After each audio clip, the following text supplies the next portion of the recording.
When Brendan Fraser came back into view in 2022's The Whale, people around the world called it his renaissance because it was the first time fans had seen him in a long time, and rightfully so, as he was and will forever be one of the most iconic actors from the 90s. That's life sometimes though. Actors' names are on everyone's lips one day, then fade into obscurity the next. However, like Brendan Fraser, these actors need to have their own renaissance for several reasons, so let's get into it.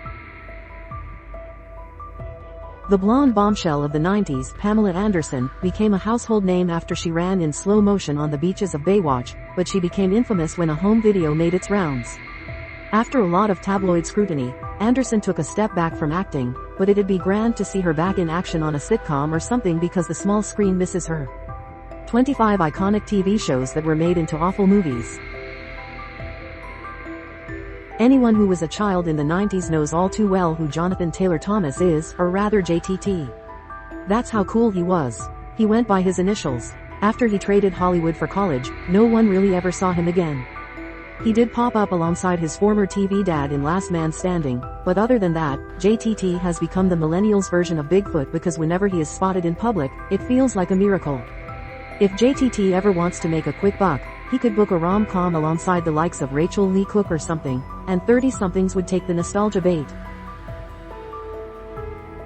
Once upon a time, Julia Stiles was teen movie gold, and while she did appear as a crucial character in the 5th season of Showtime's Dexter, that's been about it since her days saving Last Dances. Someone booked Julia Stiles on a procedural cop drama ASAP, the 20 most clever TV shows of all time. Spaceballs Rick Moranis famously left Hollywood after his wife got cancer to take care of his kids, which no one is mad about. Fans commend the actor for putting his family first, but that was years ago. Now that those kids are grown, it's time for Moranis to give the world what they want: a Ghostbusters cameo, another Honey, I Shrunk the Kids, a Little Giants reunion Ed O'Neill. Fans will take anything at this point. This isn't because David Hyde Pierce hasn't worked since Frasier left the air in 2004. He's been in The Good Wife, Hellboy, and most recently HBO's Julia. This is more because fans want to see him reprise his iconic role in the reboot of Frasier on Paramount+, and they won't rest until he brings Niles Crane back to life. These 25 TV characters are the epitome of cool. Phoebe Cates was working in the 80s and early 90s, but then it felt like she disappeared in thin air. While the world doesn't need another Gremlins, because the first two are each perfect enough in their own way, and the animated Netflix series is perfect on its own, the world does deserve to see Cates more. When it comes to teen heartthrobs, Freddie Prinze Jr. does take a huge slice of that cake. From She's All That to being in the live-action adaptation of Scooby-Doo, he's a legend among Tiger Beat readers, but he went behind the scenes later in his career.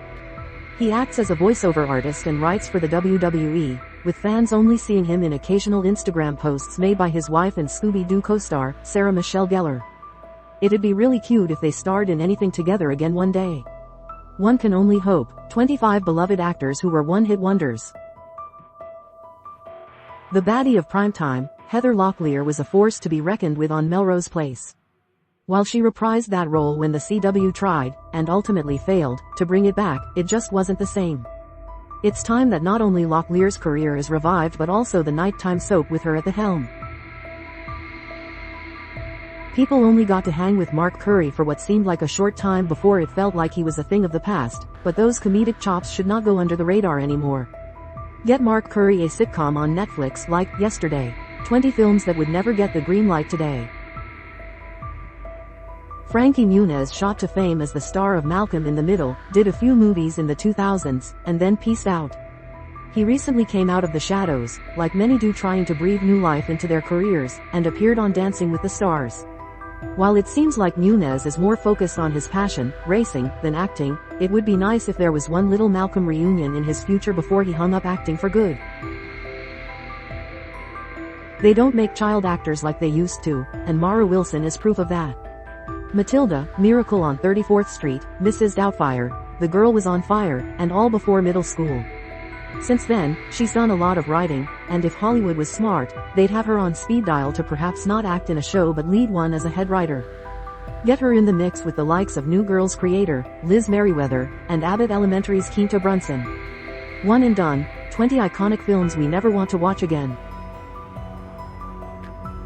Where has Vince Vaughn been? In the 2000s, it felt like every other quotable movie starred that giant of a man, and now that he's Mia, the world has felt less humorous. If the world wants ridiculous comedies to return, they're going to need Vaughn, too. Alicia Silverstone is forever a pop culture icon because of Clueless, but she deserves to have at least one more gigantic and celebrated role in her back pocket. She almost did when she popped up as the mother of Christy on the retelling of The Baby-Sitters Club, but Netflix decided the world couldn't have nice things. With that, someone please give Alicia another role in that realm. She was so good in it. Twice as nice, the most iconic double albums ever recorded.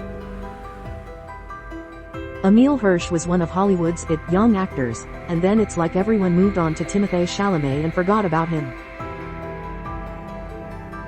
Yes, Orlando Bloom still makes headlines, but it's when he's with Katy Perry or showing a picture of their daughter. And yes, he basically never has to work again after staring into two of the largest franchises ever, but it's not fair for him to keep all that handsome to himself, right? The 20 best bad movies of all time. Leelee Sobieski befriended Drew Barrymore in Never Been Kissed, starred alongside Jason Statham in the Name of the King, and then was kind of never heard from again, at least on screen. Since then, she's made a name for herself as Lily Kimmel, but if she ever wanted to make a comeback to movies, she'd be welcomed with open arms. Sinbad suffered some medical issues in recent years, but the second he's back to himself, we will all be ready. It's just a shame he wasn't ready in time to revive his role in Good Burger 2. Offbeat, the worst film starring musicians. It's not like the Olsen twins have gone anywhere. Growing up on TV and VHS tapes across the world, all eyes have been on the identical pair since they were in diapers. That makes it easy to understand why they made their money and said goodbye to acting, even rejecting a chance at being in the Full House revival, Netflix's surprise hit, Fuller House. However, it would be nice if they ever took part in the silliness of their childhood and did something that celebrated all they've accomplished. When the internet realized Pauly Shore was a dead ringer for the sweatin' with the oldies enigma that is Richard Simmons, many took to social media to say, hey, put that man in a Simmons biopic. Lo and behold, the power of the internet came through, and in 2024, Shore starred in a short film as the aerobics connoisseur. 20 iconic TV shows with notable feuds among the cast. My Name is Earl wasn't the end of the road for Jason Lee, who was lucky enough to score a human role in the Alvin and the Chipmunks franchise, but that's not enough for fans who miss seeing Lee on their TV screens. Could he take on a dramatic role a la True Detective? Most definitely. Could he stick with comedy and hopefully get another sitcom that doesn't end with a cliffhanger? Fingers crossed. One of the dynamos from Living Single, Kim Coles has stayed active in her career with guest spots here and there, but it's about time she gets another chance at a leading role on TV again because her comedic energy is very much missed regularly. 20 TV shows where the original leads faded into the background. Ever since White Chicks and the first two Scary Movies, Shawn Wayans hasn't really been doing too much in front of the camera. This is a shame since he and his brother Marlon were a perfect comedic duo.